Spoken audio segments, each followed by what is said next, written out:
जीअं तो चयो मां तीअं कंदुसि घर अचण लाइ दिल मां जाई हाल तो अजय ॿी शादी कयमि हिकिड़ी हुई तो बस न उन जा पातर संदो मां ॿी कयमि हिकिड़ी झले थी ॿी कुटे थी वञा रेस रे रेस के दाल ॾेई छा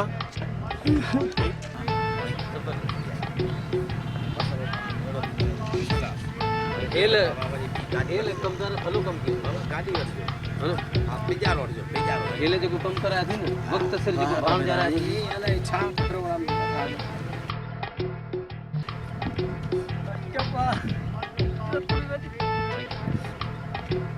अपा एडो सेंटर लाइन जो एडी रब्त कंदार बुझ हेल सच कुछ ना वो जबरदस्ती है यार हेल ता बेजार हो गाला से मां भी बेजारों में घुमा खबर पे पड़े कमदार बेजारों में घुमा बता जुमो रोंदो तो जे छा दे जुमे की सही तो जे वाकई जुमो पे तो जे चाहते तो दीदी कमदार अचे थे अब हलिया ये तो यार रोंदो तो जे के पदर है तो जरा यार मैं होते दे माइन कुत्ते होंदा ये लगी माइन निशान होते ला भरो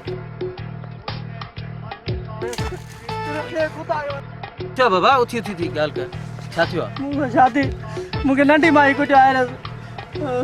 मुझे जान चढ़ा भली पादर का बच्चा जो तो करता खबर पवे ना मुझे जान चढ़ा मु तो चयो हो ना तो बाबा भी शादी न कर भी शादी पर तो मुझे चवण वरतो नो मुझे प्यार न समझायो बटे बूटणी आ तो पो मां समझा कि शादी किए का बे वो तो राणे भी ठोकीस खबर दिल तो जेदी वाकई ठोक्यास चवण न वरती मुझो शादी न करे सुरीलो पुट हाने कमदार तो के तो खबर है ना छा ना है मोट बैंक बैलेंस जमीनू पराडो गाड़ियों मां शादी न तो क्या सलमान खान और छा ना है सलमान खान शादी न तो करे शेख रशीद ॾिस रेलवे मिनिस्टर आ शादी न तो करे अरे बाबा बेइज्जती आ वडी उधर मुझे समझा बा न कया भी शादी नंढी माई दा असली जे कुटे मु कई जे कुटे जण धारे के कुटवा कुटे अरे मुखे रोवार न मुखे तो रोवारे वरी कमदार कुटे जे वडी माई मुके जलो नंढी जे कुटियो जणो तू पटड़ दे कुटवा हली कुटे अरे हे करे मुझे चवण वठंदे खुदा हाने ने बिनी मायन का वनी पेरे पई तू माफी वठ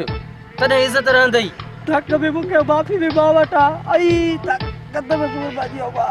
कमदार पुलिस जो मसलो हो जे सा त मा फोन किया